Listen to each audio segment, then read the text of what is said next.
عظيم.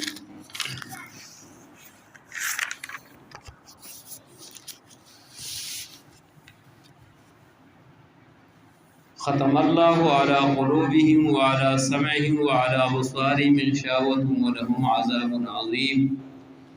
یہ ختم کے بارے میں اللہ تبارک و تعالی جن لوگوں کے دل پر مہر لگا دیتے ہیں تو اس کے لیے کون سے اسباب ہے جس اسبابوں کی وجہ سے رب العالمین اس کے دل پر وہ مہر لگا دیتے ہیں. تو ایک سبب ریم ہے، ریم زنگ، جیسے بل ران علی قلوبہم بما کانوا یکسبون.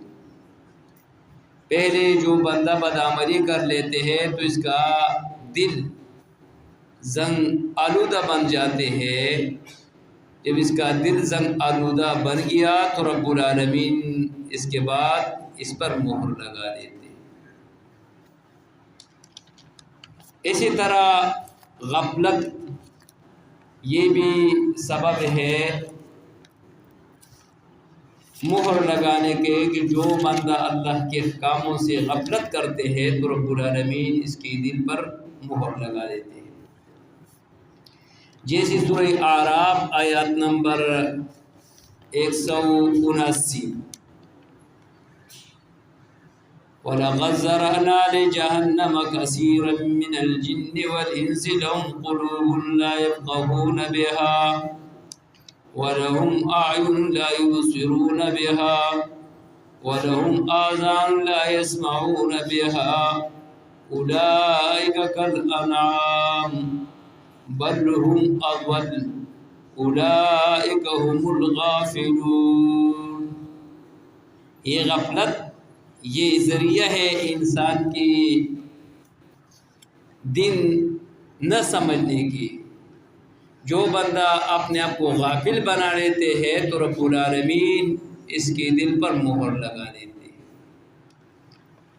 اسی طرح یہ اتباع الہوا، یہ بھی جو بندہ اپنے خواہش کے تابع دار ہے اس کے دل پر بھی رب العالمین مہر لگا دیتے ہیں. جیسے سورہ جاثیہ آیات نمبر 23، سورہ جاثیہ آیات نمبر 23 میں اللہ تبارک و تعالی فرماتے ہیں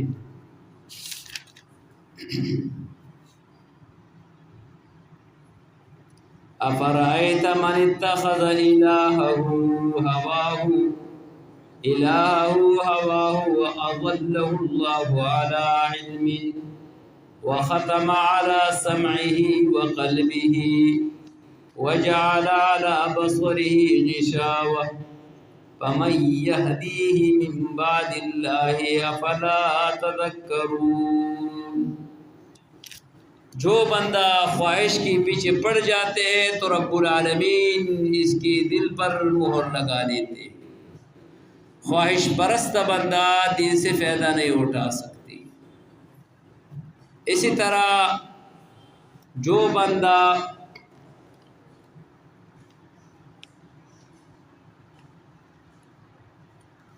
جنگ اور جدال کر لیتے ہیں اللہ کی دین میں کہ بھئی یہ حدیث ہے، یہ ہمارے مذہب کے مطابق تو نہیں ہے، اور یہ حدیث تو ایسے ہے، اور جن کی کیا وہ علماء نہیں تھے، اس کے سمجھ میں نہیں آتے.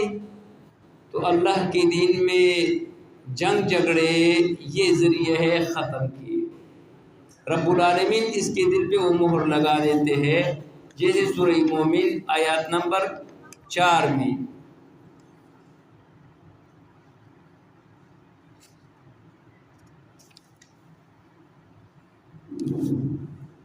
سورہ مومن آیات نمبر 4 میں ما یجادل فی آیات اللہ الا الذین کفروا، یعنی ما یجادل فی آیات اللہ الا الذین کفروا، جھگڑے نہیں کرتے اللہ کی آیاتوں میں احادیثوں میں، پیغمبر کی نبوت میں، مگر وہی لوگ کرتے ہیں جو کافر ہے۔ تو ظاہر ہے کہ یہ ذریعہ ہے۔ وَكَذَلِكَ حَقَّتْ كَلِمَةُ رَبِّكَ عَلَى الَّذِينَ كَفَرُوا أَنَّهُمْ أَصْحَابُ النَّارِ الَّذِينَ يَحْمِلُونَ الْعَرْشَ وَمَنْ حَوْلَهُ يُسَبِّحُونَ بِحَمْدِ رَبِّهِمْ وَيُؤْمِنُونَ بِهِ وَيَسْتَغْفِرُونَ لِلَّذِينَ آمَنُوا رَبَّنَا وَسِعْتَ كُلَّ شَيْءٍ رَحْمَةً وَعِلْمًا۔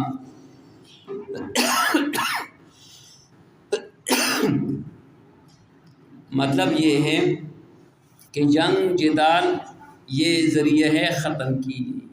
ایسے لوگوں کے دل پر رب العالمین مہر لگا دیتے ہیں۔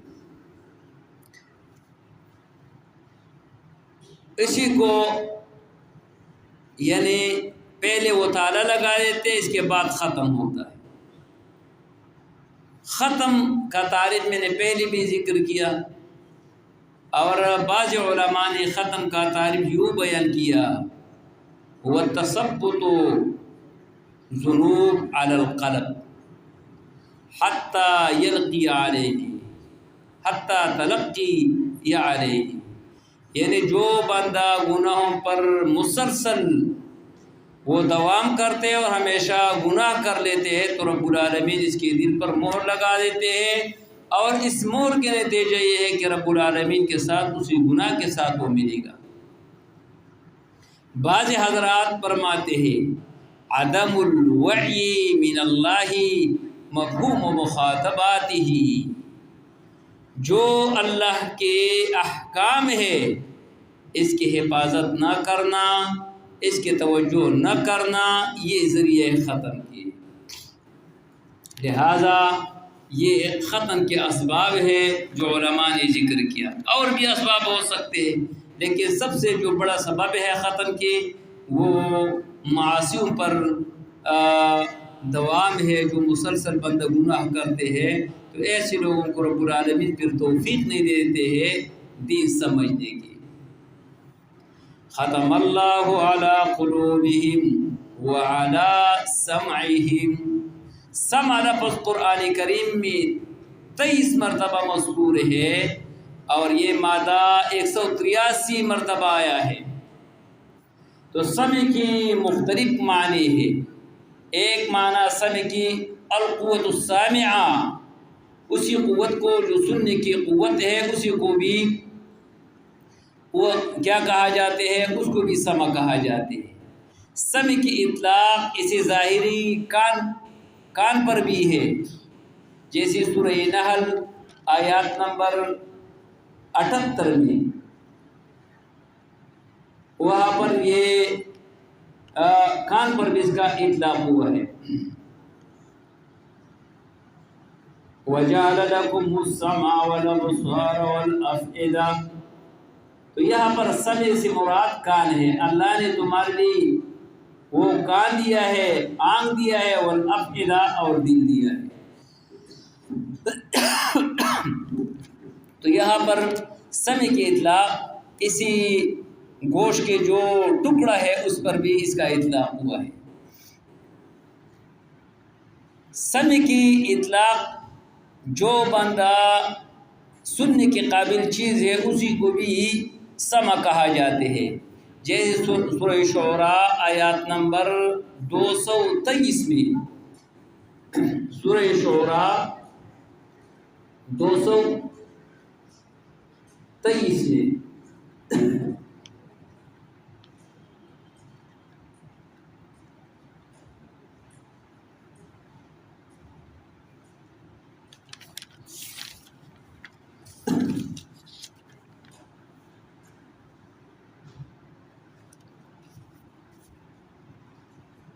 یلقون السمع واکثرهم کاذبون، یعنی یہ شیطان اس کے کانوں میں وہ جو بات وہ وہاں پر ملائکوں کی زبان سے سنی ہے وہ اپنے یہ پیروں کے پاس وہ پہنچا دیتے ہیں۔ تو یہاں پر مسموع پر بھی اس کا اطلاق کی جاتی ہے۔ تو لہٰذا سمع کے مختلف معنی ہے۔ سمع کے معنی مصدری اس پر بھی اطلاع کی جاتے ہیں، جس طرح وما كانوا يستطيعون السمع وما كانوا يبصرون، تو یہاں پر یستطیعون یعنی سننا، جو طاقت نہیں رکھتے ہیں سننے کی، تو معنی مصدری پر بھی اس کا اطلاع کی جاتی ہے۔ وعلى ابصارهم، یہ جو وعلى ابصارهم یہ قوت باصرے کو بھی کہا جاتا ہے، جیسے سورہ انعام 173 میں، اسی طرح اسی قوت کو بھی یعنی آنکھ پر بھی اس کا اطلاق کی جاتے ہیں، جیسے سورہ آل عمران آیات نمبر 13 میں، اور اس آنکھ پر بھی اس کا اطلاق کی جاتے ہیں جس طرح سورہ یونس آیات نمبر 31 میں۔ تو اللہ تبارک و تعالی ایسے لوگوں پر مہر لگا دیتے ہیں، اس کے دل پر بھی اس کے کان پر بھی، وعلی ابصارہم غشاوہ، اور اس کے آنکھوں کے سامنے پردہ ڈال دیتے ہیں، وَلَهُمْ عَذَابٌ عَظِيمٌ، اور اس کے لیے عذاب عظیم ہے، اس کے لیے عذاب عظیم ہے۔ تو اللہ سے دعا ہے